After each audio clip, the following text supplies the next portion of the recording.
Hello everyone, Mark here. Welcome back to my garden. Well, it's been a while, I'm sorry, but real life takes over, I'm afraid. But I'm back now, that's the important thing. So, just a short video today introducing you to a new toy of mine. Now it's just down here, out of frame. So let's bring the camera into position so you can see what my new toy is. And there she is, my new to me 3-inch scale traction engine, actual working live steam.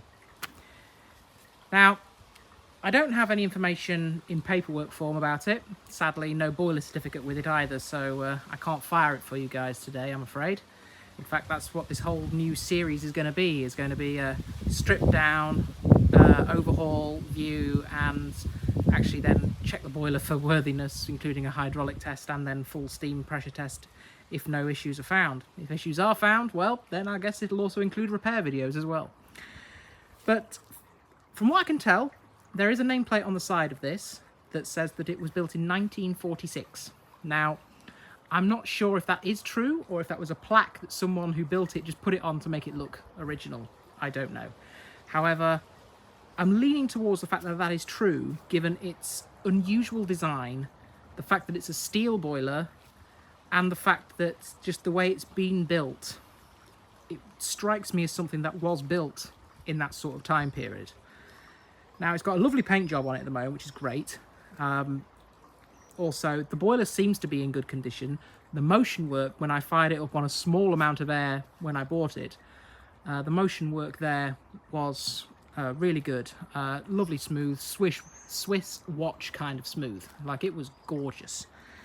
It was truly beautiful. Thing to behold. She went, and she would run on like 2 or 3 psi she was ticking over. So there's nothing wrong mechanically with her. If there is anything suspect at the moment, it will be the boiler. Like I said, I have no paperwork. This is actually a freelance design engine. So it's not actually based on a specific engine or an outline of an engine. However, it is, I'd say, taken homage to an Aveling and Porter agricultural style engine. So I'm hoping that it's going to prove to be a good runner for me. But hey ho, that's what this video series is all about.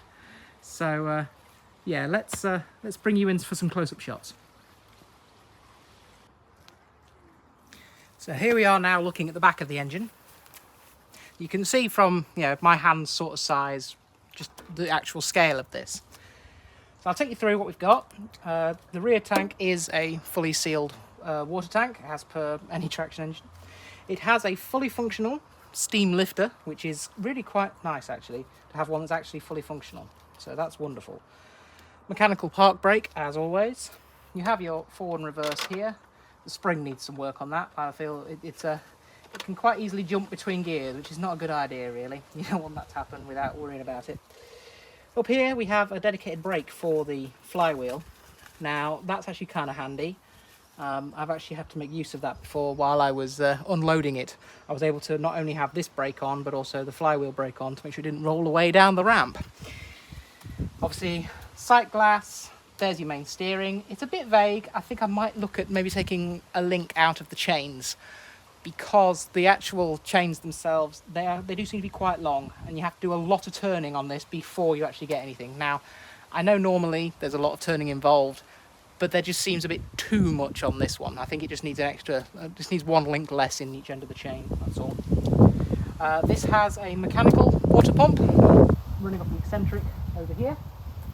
You probably can't see that, I'll show you that in a bit. I'll have to do some freehand camera work to show you that. I'll try not to make you seasick. It has 2 speeds, selectable here. You've got slow and very slow. And obviously reverse is controlled over here. We have the damper just here for the fire. We have here and here are the blowdown valves on the cylinders, because this is a twin high pressure cylinder engine, which for a 3-inch scale is actually not that common to see. Normally they're like double crank compounds or single crank compounds, which is So it's a little unusual to have two dedicated high pressure cylinders, which is kind of fun.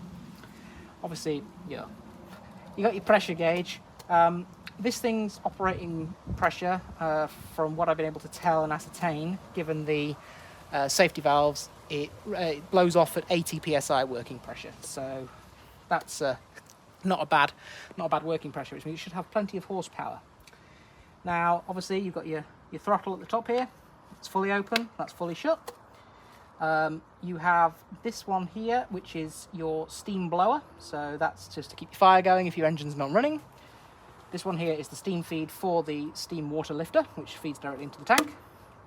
This is the water outlet from the tank into the injector, because this also has a steam injector for putting water into the boiler.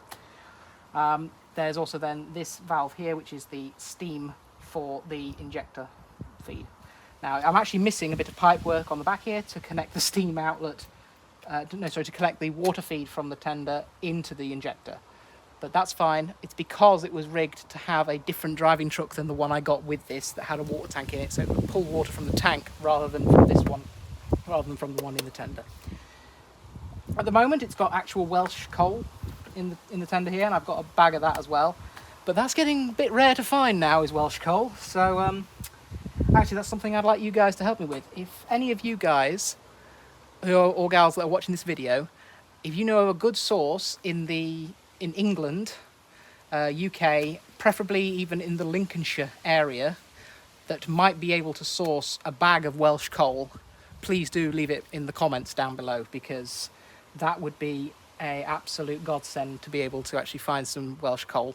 Because now that they've closed the last mine, whatever was mined is all that you've got left now. So yes. Anyway, so that gives you a quick tour of the rear of the engine, and the rear control section. Let me bring you in to the front of the engine. You can get a front on view. So as you can see right there, nice front end view. So as you can clearly see, we have our main smoke box at the front. It has got sprung front suspension on it, which is quite nice. You may be able to tell from there the roof's a little warped. I have no idea why or how that happened, but it's just another thing for me to have to fiddle with. I mean, at the end of the day, I don't mind fiddling, so that's a good thing. So as you can see, you've got your two main cylinders here, and your drain cocks right here and over here. The beauty of this is, as well, it does also have its mechanical lubricator up here, fed off another eccentric over here. In fact, it's the same eccentric that drives the valve gear for this side cylinder. It's certainly been well built, this thing. It's well made. That is for a fact. So as you see, the safety valves, as per most of them, is on top of the cylinder block. That is pretty standard. Yes. Here we go, peeps. I just thought I'd bring you in for a bit of a closer shot so you can see the motion work in much closer detail. As you can see, it is a double crank because it is twin cylinder, which is quite nice. It means the power distribution is even and it's not all lopsided, which means it's a nice, easy self-starting design. You can see there the slideway valves and everything inside there. As far as I can tell, it is flat slide valves rather than shuttle or piston valves, so it's not spool valves, which is kind of fun. This also gives you a chance to look at this side here, and you can see right there is the mechanical pump for the water with the actual water feed from the boiler, also the steam feed as well as for all the ancillaries that are here also. I'm unsure where this pipe goes. I haven't actually followed it yet. I don't know where that goes to. I will figure that out at some point. But there is another blanked off union here. I may route another pipe along here, all along the side behind there, to a union at the back here, so I can also have a rear tender driving truck with water tank as yet another feed with a mechanical pump. So I then have a total of 3 water feeds to the boiler for safety. Just additional safety really. I mean, it already has the 2 that are legally required, but I would rather be safe than sorry. I'll bring you in here, you might be able to read the nameplate. So if anybody can actually find anything out about this particular make, and whether or not it is a genuine thing or whether it was something that somebody just made, that would be really, truly wonderful if you could find something. That would be amazing. She does have a name. I found the nameplates in the driving truck that I got with her. She actually has what some would consider a bloke's name, which is Len. However, I like to think of it more as as an ancient name that's not been used for a long time, which is Lena. That's Lenna. I did used to know what that actually came from, which language dialect. I believe it is Welsh, but I'm not sure. Don't hold me to that. I will do some more research and correct myself if I'm wrong down in the comments below. This particular engine also has a fully functional differential drive. At the moment the pin that goes in here is just safe in the driving truck, so at the moment it is set to be not locked diff. Put the pin in there, you can lock the diff to provide full power to both wheels. Anybody who drives an off-road vehicle will know what it means by locking the diff. Let me bring you down and give you a closer shot there of the steering mechanism.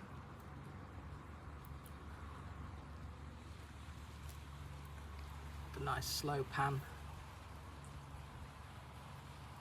Obviously there's your whistle laying on its side there. I might very well add a second siren type whistle to this because, well, there's something classic about the whoop whoop kind of whistles that you get at steam rallies. That's always fun to have.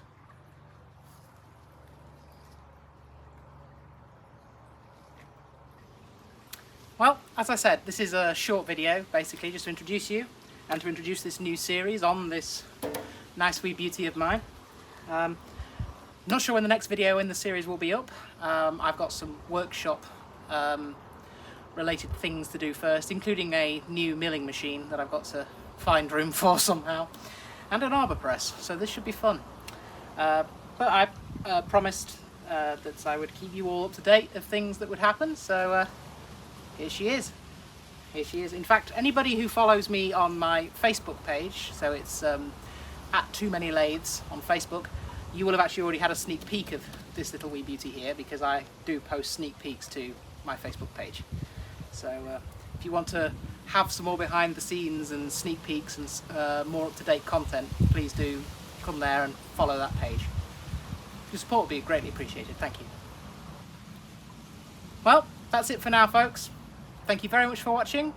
Please do, if you like this video, give it a thumbs up, and if you really liked it and you want to see more content from my channel, please do click subscribe and click that notification button as well, so that you're notified when I release new videos.